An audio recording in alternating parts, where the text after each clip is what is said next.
Race 6 on the opening day of the Cheltenham Festival is the National Hunt Amateur Chase. This is a Grade 2 over 4 miles. Current favourite is Presenting Percy, however he's not going to be racing in here, he'll be going for the RSA Chase, you would have thought, later on in the festival. So the second favourite effectively in the market, but the first one that will be running is Dunacos, currently at 8-1 for Gordon Elliott, and he is a 7-year-old. It's a bit of a step up in distance for him. He does struggle at times to see out 3 miles, so stepping up to 4 miles does pose a few extra questions for you. I think on the ground getting softer, again we've seen with the weather conditions that have been around, it's going to get quite testing, so the only way that Dunacos features in the finish for me is if that it's a solely round race, he sits in, he gets plenty of cover, he doesn't race over enthusiastically, and he settles nicely. He might then be in a chance, but it's got a lot to do to have that chance. Invitation Only is next in the market, also at 8-1 for Willie Mullins. Same applies really as to Dunacos. It's never gone more than 2 mile 5, so this time even bigger step up in distance. He was beaten by Monolly last time out, but he was a close second, with album photo in there as well, so you can see that when we look into Cheltenham form for the festival races, that it's not actually the worst piece of form you're going to find, but again, like I say, does need to find quite a bit more considering it's stepping up in distance by over a mile.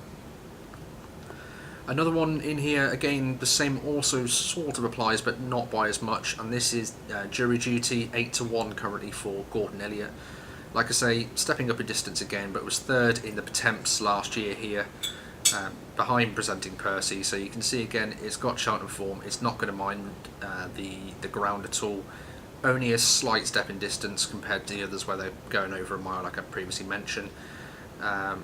He was also behind Barney Dwan, who is featured on the podcast as another horse that I'd be following in a race at the festival this year, so quite strong to look into for, and I rate the chances of Jury Duty. Fagan is in the market as well at 14-1 for Gordon Elliott, a solid Cheltenham horse. It's got solid form when it comes to being here. It raced on versatile ground. It was beaten by Ballyandy and Black Corton on his last 2 starts. We know that Ballyandy isn't the horse that he once was, but we know that Black Corton is a horse with plenty of strong form at the moment, and again when you look into form lines of that in particular, that you'll see that again Fagan could feature when it comes to the finish. There is Shattered Love in here as well. I'm not really going to go into it as I don't really fancy its chances, to be honest. It won over 3 miles over in Ireland, but the race dramatically fell apart with fallers and horses pulling up throughout, so not the strongest piece of form. That's the first time he's gone 3 miles. It'd be interesting to see exactly what that form means. His normal distance is 2 mile, 2 mile 2, 2 mile 4 sort of area, so it would be a big step up in distance. So like I say, I thought I'd just mention it considering it did win a graded race over in Ireland, but I can't really see it holding that form. The only way that I can see this race going is that it will be won by an Irish trainer. They do tend to do quite well in these races. Jamie Codd will be on board one of these horses for Gordon Elliott, so again that would be my angle into the race, but until it all comes out of which jockey's going where, I wouldn't really want to pin anything to any particular horse. But if I had to, I quite fancy the chances of Jury Duty, and if Dunacos does see out the distance, he'll be a big player when it comes to the end.